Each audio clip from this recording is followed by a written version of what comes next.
न थी हाल पर जब हमें अपने खबर, ढूंढते रहे औरों के ऐबो हुनर, पड़ी जो अपनी बुराइयों पर नज़र तो निगाह में कोई बुरा ना रहा। बिस्मिल्लाहिर्रहमानिर्रहीम। अस्सलामु अलैकुम वरहमतुल्लाह। वो बुढ़ापे की आखिरी मंजिल को था, लेकिन उसने अब तक शादी नहीं की थी, क्योंकि वो एक आइडियल बीवी की तलाश में था। लोगों ने उससे पूछा कि ज़िंदगी भर आपको कोई आइडियल खातून नहीं मिली? उसने मुस्कुराते हुए कहा कि एक मर्तबा एक खातून मिली थी, लेकिन वो भी एक आइडियल शोहर की तलाश में थी, और बदकिस्मती ये कि मैं उसके मेयार पर पूरा नहीं उतर सका।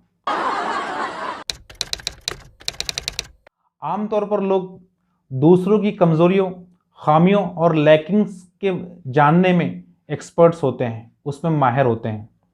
ऐसे लोग दूसरों के साथ निभाह नहीं कर सकते, वो किसी के साथ हेल्दी रिलेशनशिप कायम नहीं कर सकते।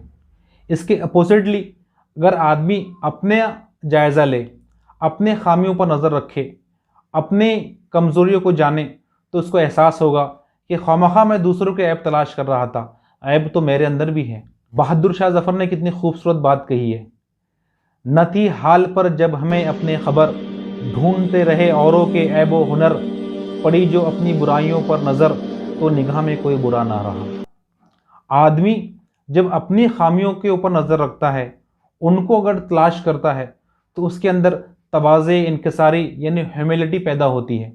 इसके बरखिलाफ़ अगर वो दूसरों की खामियों पर निगाह रखता है, दूसरों की कमियों को तलाश करता है, तो उसके अंदर घमंड और ख़ुद पसंदी पैदा होती है।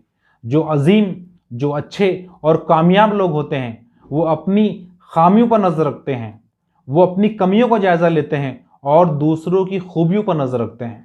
साइकोलॉजी, नफ्सियात का मुताला बताता है कि किसी भी आदमी के अंदर तमाम खुसूसियात जमा नहीं हो सकती। कोई आदमी मुकम्मल और परफेक्ट नहीं होता। एक आदमी के अंदर अगर एक खूबी होगी, तो दूसरे के अंदर कोई और खूबी होगी। दुनिया के अंदर जितने इंसान पाए जाते हैं, हर इंसान एक मुनफरिद और यूनिक पर्सनालिटी का मालिक होता है। जिस तरह हमारे हाथों की फिंगरप्रिंट्स किसी दूसरे से मैच नहीं हो सकती, इसी तरह किसी आदमी का मिजाज और उसकी शख्सियत दूसरे से मैच नहीं होगी। बहुत ही दिलचस्प और इंटरेस्टिंग बात यह है कि जिस आदमी के अंदर जो खूबी होती है, उस खूबी के साथ उससे रिलेटेड एक ख़ास खुसूसियत उसके अंदर पैदा हो जाती है। मसलन जो आदमी बहादुर और निडर होगा, तो उसके अंदर शिद्दत पाई जाएगी। जो आदमी शरीफ होगा, उसके अंदर नरमी होगी। जो सेंसिटिव और हसास होगा, उसके अंदर आप गुस्सा ज़्यादा पाएंगे।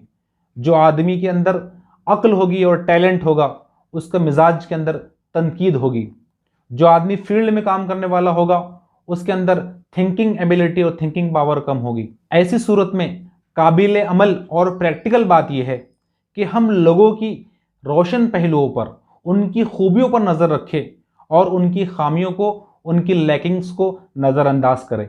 यही एक उसूल है और यही एक तरीका है जिसके ज़रिए हम लोगों की सलाहियतों से फ़ायदा उठा सकते हैं, उनकी सलाहियतों और उनकी एबिलिटीज़ को कारआमद बना सकते हैं।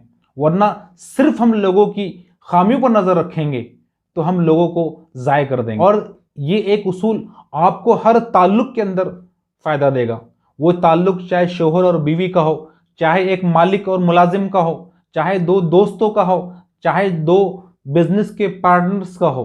हर जगह यही ताल्लुक़ काम में आएगा कि आप लोगों को खूबियों को आप देखें और उनकी खामियों से सरफ नज़र रखें, उनकी खामियों को नज़रअंदाज करें। याद रखें, अगर आपको फूल चाहिए तो कांटों का सामना भी आपको करना पड़ेगा, और जो आदमी कांटों की चुभन से बचना चाहेगा तो वो हमेशा फूल से महरूम रहेगा।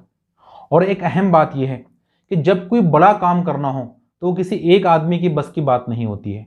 उस बड़े काम को करने के लिए कई सारे लोगों का दिमाग, उनकी सलाहियतें और उनकी मेहनतें लगती है।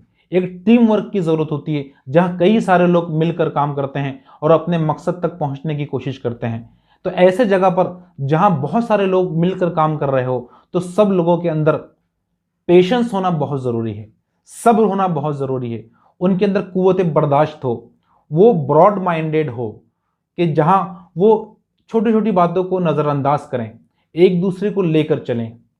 वो अपने दिलों के अंदर एक कब्रिस्तान बना लें, जहाँ वो दूसरों की तलखियों को, दूसरों के गलत रवैयों को, बेजा तनकीदों को और नामुनासिब सलूक को वो बर्दाश्त करें।